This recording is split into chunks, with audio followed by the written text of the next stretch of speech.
Hey guys, praise the Lord. आपका स्वागत है एक नए वीडियो में। आज मैं आपके लिए लेकर आई हूँ एक 1 year Bible reading calendar.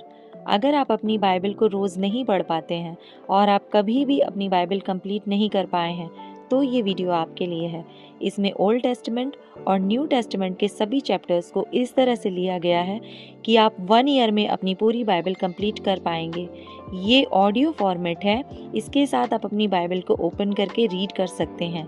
Day 1 से लेकर डे 365 तक के सभी चैप्टर्स मैं आपके लिए लेकर आई हूँ। डे 365 पर आप अपनी पूरी बाइबल कंप्लीट कर पाएंगे, इसलिए आप इसके द्वारा आशीषित हों। और अगर आपको ये वीडियो पसंद आती है तो आप अपने फैमिली और फ्रेंड्स से शेयर करें, और अगर आप चाहें तो आप सब्सक्राइब, लाइक और कमेंट भी कर सकते हैं। So praise the Lord, shalom to everyone. Let's get started. Day 66, chapter number 3, राजा ओग की पराजय। तब हम मुड़कर बाशान के मार्ग से चढ़ चले, और बाशान का ओग नामक राजा अपनी सारी सेना समेत हमारा सामना करने को निकल आया कि एद्रेई में युद्ध करे। तब यहोवा ने मुझसे कहा, उससे मत डर, क्योंकि मैं उसको सारी सेना और देश समेत तेरे हाथ में किए देता हूँ। और जैसा तूने हेशबोन के निवासी एमोरियों के राजा सीहोन से किया है, वैसा ही उससे भी करना। इस प्रकार हमारे परमेश्वर यहोवा ने सारी सेना समेत बाशान के राजा ओग को भी हमारे हाथ में कर दिया, और हम उसको यहाँ तक मारते रहे कि उनमें से कोई भी ना बच पाया।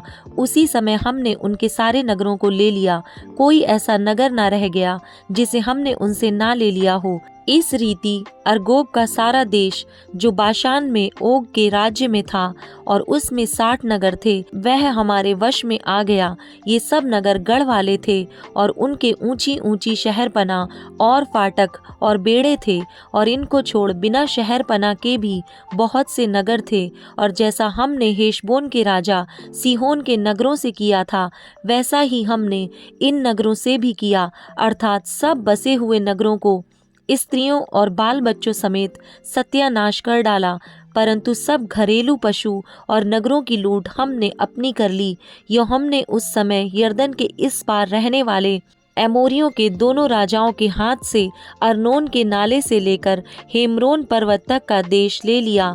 हेमरोन को सीदोनी लोग सिरियोन और एमोरी लोग सनीर कहते हैं। समथर देश के सब नगर और सारा गिलाद और सल्का और एद्रेई तक जो ओग के राज्य के नगर थे, सारा बाशान हमारे वश में आ गया। जो रपाई रह गए थे, उनमें से केवल बाशान का राजा ओग रह गया था। उसकी चारपाई जो लोहे की है, वह अम्मोनियों के रब्बा नगर में पड़ी है। साधारण पुरुष के हाथ के हिसाब से उसकी लंबाई 9 हाथ की और चौड़ाई 4 हाथ की है। देश की भूमि का बंटवारा। जो देश हमने उस समय अपने अधिकार में ले लिया, वह यह है, अर्थात अर्नोन के नाले के किनारे वाले अरोएर नगर से ले सब नगरों समेत गिलाद के पहाड़ी देश का आधा भाग, जिसे मैंने रूबेनियों और गादियों को दे दिया, और गिलाद का बचा हुआ भाग, और सारा बाशान अर्थात अर्गोब का सारा देश जो ओग के राज्य में था, इन्हें मैंने मनश्शे के आधे गोत्र को दे दिया। सारा बाशान तो रपाइयों का देश कहलाता है, और मनश्शे याईर ने गशूरियों और माकावासियों की सीमा तक अर्गोब का सारा देश ले लिया, और बाशान के नगरों का नाम अपने नाम पर हव्योताइर रखा, और वही नाम आज तक बना है। और मैंने गिलाद देश माकीर को दे दिया, और रूबेनियों और गादियों को मैंने गिलाद से ले अर्नोन के नाले तक का देश दे दिया, अर्थात उस नाले का बीच उनकी सीमा ठहराया, और यब्बोक नदी तक जो अम्मोनियों की सीमा है, और किन्नेरेत से ले पिसगा की ढलान के नीचे के अराबा के ताल तक, जो खारा ताल भी कहलाता है। अराबा और यरदन के पूर्व की ओर का सारा देश भी मैंने उन्हीं को दे दिया। उस समय मैंने तुम्हें यह आज्ञा दी, तुम्हारे परमेश्वर यहोवा ने तुम्हें यह देश दिया है कि उसे अपने अधिकार में रखो। तुम सब योद्धा हथियारबंद होकर अपने भाई इज़राइलियों के आगे आगे पार चलो, परंतु तुम्हारी स्त्रियां और बाल बच्चे और पशु, जिन्हें मैं जानता हूँ कि बहुत से हैं, वह सब तुम्हारे नगरों में जो मैंने तुम्हें दिए हैं रह जाएं। और जब यहोवा तुम्हारे भाइयों को वैसा विश्राम दे जैसा कि उसने तुमको दिया है, और वे उस देश के अधिकारी हो जाएं जो तुम्हारा परमेश्वर यहोवा उन्हें यरदन पार देता है। तब तुम भी अपने अपने अधिकार की भूमि पर जो मैंने तुम्हें दी है लौटोगे। फिर मैंने उसी समय यहोशू से चिताकर कहा, तूने अपनी आंखों से देखा है कि तेरे परमेश्वर यहोवा ने इन दोनों राजाओं से क्या किया है, वैसा ही यहोवा उन सब राज्यों से करेगा जिनमें तू पार होकर जाएगा। उनसे ना डरना, क्योंकि जो तुम्हारी ओर से लड़ने वाला है वह तुम्हारा परमेश्वर यहोवा है। मूसा कनान में प्रवेश से वंचित। उसी समय मैंने यहोवा से गिड़गिड़ाकर विनती की, हे प्रभु यहोवा, तू अपने दास को अपनी महिमा और बलवंत हाथ दिखाने लगा है। स्वर्ग में और पृथ्वी पर ऐसा कौन देवता है जो तेरे से काम और पराक्रम के कर्म कर सके। इसलिए मुझे पार जाने दे कि यरदन पार के उस उत्तम देश को, अर्थात उस उत्तम पहाड़ और लबानोन को भी देखने पाऊं। परंतु यहोवा तुम्हारे कारण मुझसे रुष्ट हो गया और मेरी ना सुनी। किंतु यहोवा ने मुझसे कहा, बस कर, इस विषय में फिर कभी मुझसे बातें ना करना। पिसगा पहाड़ की चोटी पर चढ़ जा और पूर्व पश्चिम उत्तर दक्षिण चारों ओर दृष्टि करके उस देश को देख ले, क्योंकि तू इस यरदन के पार जाने ना पाएगा। और यहोशू को आज्ञा दे और उसे ढांढस देकर दृढ़ कर, क्योंकि इन लोगों के आगे आगे वही पार जाएगा, और जो देश तू देखेगा उसको वही उनका निज भाग करा देगा। तब हम बेतपोर के सामने की तराई में ठहरे रहे। चैप्टर नंबर 4, मूसा का उपदेश। अब हे इज़राइल, जो जो विधि और नियम मैं तुम्हें सिखाना चाहता हूँ उन्हें सुन लो और उन पर चलो, जिससे तुम जीवित रहो। और जो देश तुम्हारे पितरों का परमेश्वर यहोवा तुम्हें देता है उसमें जाकर उसके अधिकारी हो जाओ। जो आज्ञा मैं तुमको सुनाता हूँ उसमें ना तो कुछ बढ़ाना और ना कुछ घटाना। तुम्हारे परमेश्वर यहोवा की जो जो आज्ञा मैं तुम्हें सुनाता हूँ उन्हें तुम मानना। तुमने तो अपनी आंखों से देखा है कि बालपोर के कारण यहोवा ने क्या क्या किया, अर्थात जितने मनुष्य बालपोर के पीछे हो लिए थे उन सबों को तुम्हारे परमेश्वर यहोवा ने तुम्हारे बीच में से सत्यानाश कर डाला।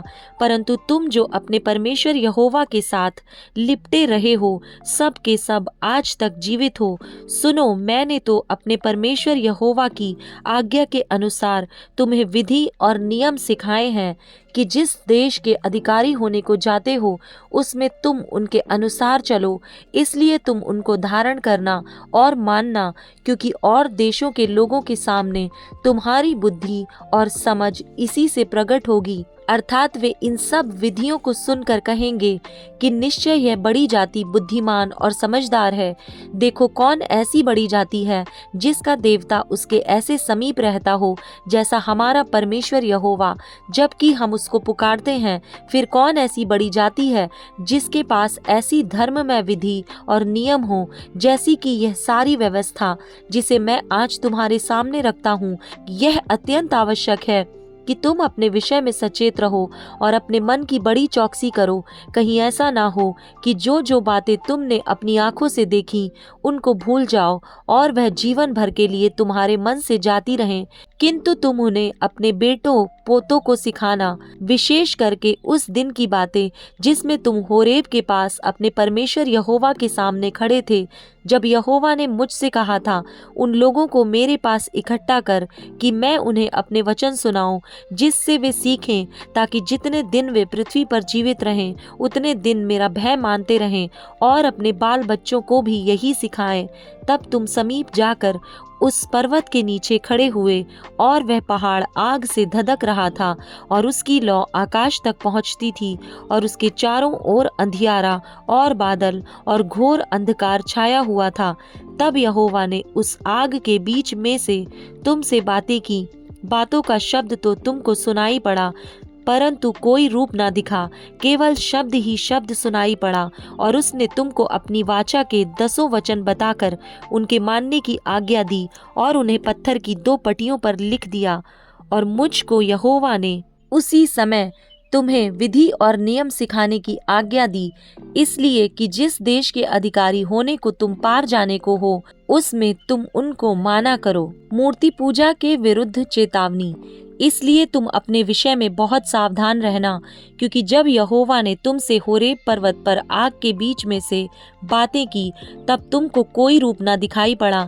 कहीं ऐसा ना हो कि तुम बिगड़कर, चाहे पुरुष चाहे स्त्री के, चाहे पृथ्वी पर चलने वाले किसी पशु, चाहे आकाश में उड़ने वाले किसी पक्षी के, चाहे भूमि पर रेंगने वाले किसी जंतु, चाहे पृथ्वी के जल में रहने वाली किसी मछली के रूप की कोई मूर्ति खोदकर बना लो, या जब तुम आकाश की ओर आंखें उठाकर सूर्य, चंद्रमा और तारों को अर्थात आकाश का सारा तारागण देखो, तब बहक कर उन्हें दंडवत करके उनकी सेवा करने लगो, जिनको तुम्हारे परमेश्वर यहोवा ने धरती पर के सब देश वालों के लिए रखा है।